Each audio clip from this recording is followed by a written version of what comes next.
मोदी के सामने कह दिया है कि बांग्लादेश का मामला मोदी ही संभालेंगे। अब उसका रीजन, कई तरह के रीजन जो है उसमें दिए जा रहे हैं। कभी कहा जाता है कि जिस तरह से वहां पे माइनॉरिटी के साथ किया जा रहा है ये तो पाकिस्तान में होता है, या जो हरकतें इस वक्त बांग्लादेश में हो रही हैं। तो ये भारत का नैरेटिव है। आप इससे इत्तेफाक करें, इख्तिलाफ करें, वो तो अलग बात है, लेकिन दुनिया भी एक लिहाज से आप समझते हैं कि वो पैंडर तो करती है भारत को। एक सवाल पैदा होता है ना, क्यों फेवर दी जा रही है जी? ऐसा क्या है? क्यों आपको ये देखें आप, लुक एट दिस, कैसे वो नरेंद्र मोदी को पैसे, बिजनेस, डीलिंग, ये सारा कुछ है, दैट इज देयर। बांग्लादेश में हालात क्या रुख इख्तियार करने जा रहे हैं? देखें, बांग्लादेश के हालात जो हैं वो बड़े अहम है। इस टाइम पे उनके ऊपर नजर रखना हमारी जरूरत है, और इस पूरे रीजन के अंदर जो है उसका एक इम्पैक्ट होगा। अब सिर्फ अल्लाह अल्लाह करें सारे मुसलमान ममालिक, जो कि अभी भी 1.4 बिलियन से भी ज़्यादा लोग, इकोनॉमिकली भी ठीक ठाक कर रहा है। इसीलिए हम अक्सर सुनते भी रहते हैं कि भारत को UN सिक्योरिटी काउंसिल की परमानेंट मेंबरशिप दी जाए, ताकि वो अपना रोल जो है भरपूर तरीके से दुनिया भर के मामलात में अदा कर सके। तो ये भारत का नैरेटिव है। आप इससे इत्तेफाक करें, इख्तिलाफ करें, वो तो अलग बात है। दोस्तों, भारतीय प्रधानमंत्री नरेंद्र मोदी का अमेरिका दौरा वैसे तो चर्चाओं में रहा, इस बार का अमेरिका दौरा, क्योंकि दोस्तों वहाँ एक के बाद एक डोनाल्ड ट्रंप ने फैसले किए और कुछ भारत के पक्ष में भी किए।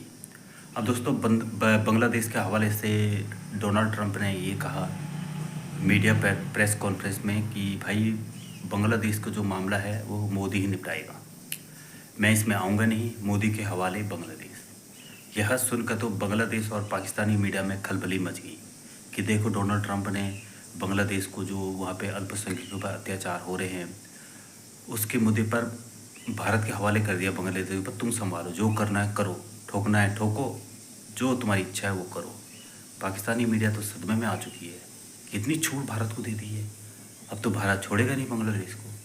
तो दोस्तों देखिए वीडियो के माध्यम से क्या क्या कह रही पाकिस्तान की मीडिया, चलो देखते हैं। हुआ भव्य स्वागत प्रधानमंत्री मोदी का हुआ, वहां पर जब पहुंचे तो इसके बाद मुलाकात भी प्रधानमंत्री मोदी की। ये 4 तस्वीरें इस वक्त आपके टीवी स्क्रीन पर है और कई मुद्दों पर बातचीत, व्यापार की बात करें, डिफेंस डील की बात करें, इस पर भी बातचीत हुई है। लेकिन इसी बीच सबसे पहले आपको बड़ी खबर बता दें, बड़ी खबर इस वक्त सामने आ रही है और आपको बता दें कि बांग्लादेश को लेकर राष्ट्रपति ट्रंप का बयान सामने आया। बांग्लादेश को पीएम मोदी पर छोड़ता हूं, ये ट्रंप ने बहुत बड़ा बयान दे दिया है कि बांग्लादेश पर क्या फैसला करना है, कैसा फैसला करना है, ये प्रधानमंत्री मोदी ही फैसला करेंगे।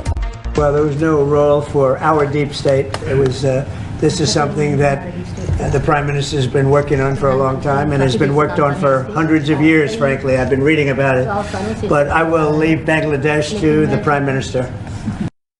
बांग्लादेश की बात करना यहाँ पर जरूरी है, क्योंकि बांग्लादेश को लेकर जैसे मैंने भी कहा कि पहले भी कहा था मैंने, हम ऑफ द कैमरा इस पर डिस्कस कर रहे थे कि डोनाल्ड ट्रंप ने सत्ता संभालने से पहले ये साफ कह दिया था कि किसी भी तरह का हमला हिंदुओं पर बर्दाश्त नहीं किया जाएगा। अगर सत्ता में आया तो सबसे पहले एक्शन बांग्लादेश पर होगा। लेकिन अब ये समझिए कि खुद एक्शन नहीं लिया गया है, छोड़ दिया है भारत पर। आप ये बिल्कुल मत समझिएगा कि बिल्कुल एक्शन नहीं लिया गया है, बहुत बड़ा एक्शन ले लिया है कि जो अफेक्टेड पार्टी है हिंदूज की, और हिंदूज को कौन रिप्रेजेंट करता है? इंडिया रिप्रेजेंट करता है, हिंदुस्तान रिप्रेजेंट करता है। हिंदुस्तान को हेड कौन करता है? प्राइम मिनिस्टर मोदी इस समय हेड करते हैं। सो जायज बात है, एक बहुत बड़ा डिसीजन है। और अगर सीधी लैंग्वेज में बात करी जाए, आपको क्या लगता है ये बात चल रही है तो मोदी जी ने क्यों डाली होगी? उनका सीधा बात था, क्योंकि उन्हें मालूम था कि बिना यूएस के डीप स्टेट के इन्वॉल्वमेंट के बांग्लादेश में वो उथल पुथल स्टार्ट नहीं होती। उससे और एक बड़ी बात, जिस तरीके से इस समय वहां पर प्रॉब्लम आई हुई है, जो एंटी हिंदुइज्म चल रहा है, एंटी माइनॉरिटी चल रहा है, क्यों चल रहा है? जमायत द्वारा चल रहा है। जमायत किसकी है? जमायत ओरिजिन पाकिस्तान से होती है। इस समय आईएसआई का सबसे बड़ा रोल देखा जा रहा है इन बांग्लादेश, और जायज बात है कि उसको कौन काउंटर कर पाएगा। आज एक बड़ा अच्छा बैलेंस्ड स्ट्रेटेजिक डिसीजन है इवन पाकिस्तान के लिए। इसमें इंडियन प्राइम मिनिस्टर और उनकी जमात बिल्कुल आगे दिखाई दे रही है, और जो आलमी लीडर्स हैं उनका जो रवैया भारत की जानिब, वो भी हम देख रहे हैं, हमारे सामने है। बांग्लादेश में हालात क्या रुख इख्तियार करने जा रहे हैं, इसी हवाले से हम बात करते हैं। देखिए आमना, बात यह है कि हम सबको मालूम है कि ये नरेंद्र मोदी और उसका जो 4 का टोला है, जिसमें आपका अमित शाह है, फिर राजनाथ सिंह है, फिर अजीत डोभाल है, ये सारे के सारा ये टोला जो मिल के ये नफरत फैलाने में मास्टर है। देखिए आमना, बात यह है कि हम सबको मालूम है कि ये नरेंद्र मोदी और उसका जो 4 का टोला है, जिसमें आपका अमित शाह है, फिर राजनाथ सिंह है, फिर अजीत डोभाल है, ये सारे के सारा ये टोला जो मिल के ये नफरत फैलाने में मास्टर हैं।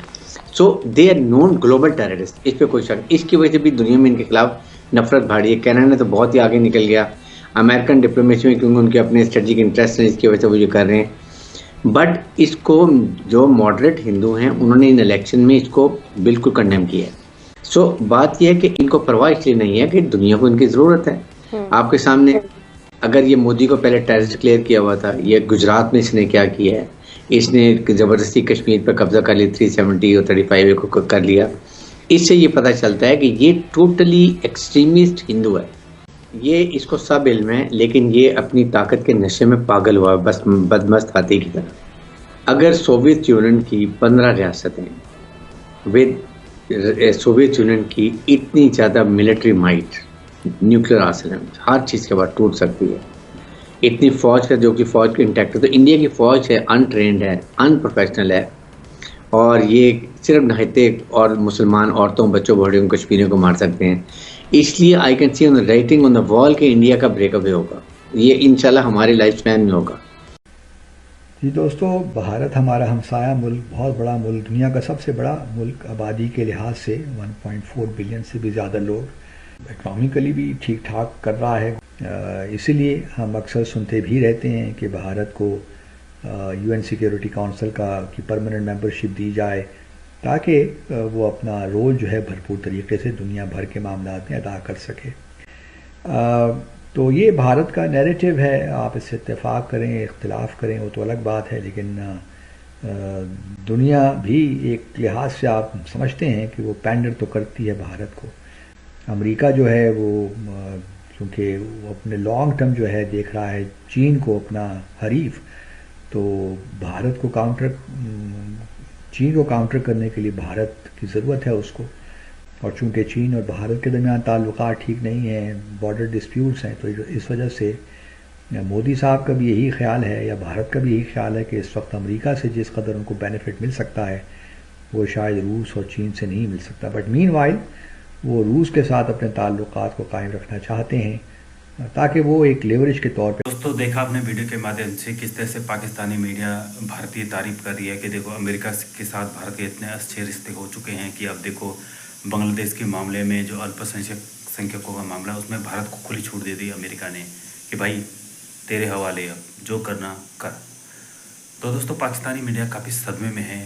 प्रधानमंत्री मोदी और डोनाल्ड ट्रंप की जो ये मुलाकात हुई, और पाकिस्तानी मीडिया काफ़ी तारीफ कर रहा है कि देखो मोदी का किस तरह से स्वागत किया डोनाल्ड ट्रंप ने। तो दोस्तों, अगर आपको हमारी वीडियो अच्छी लगे तो प्लीज़ वीडियो को लाइक करना और हमारे चैनल को सब्सक्राइब जरूर करना। तब तक के लिए धन्यवाद।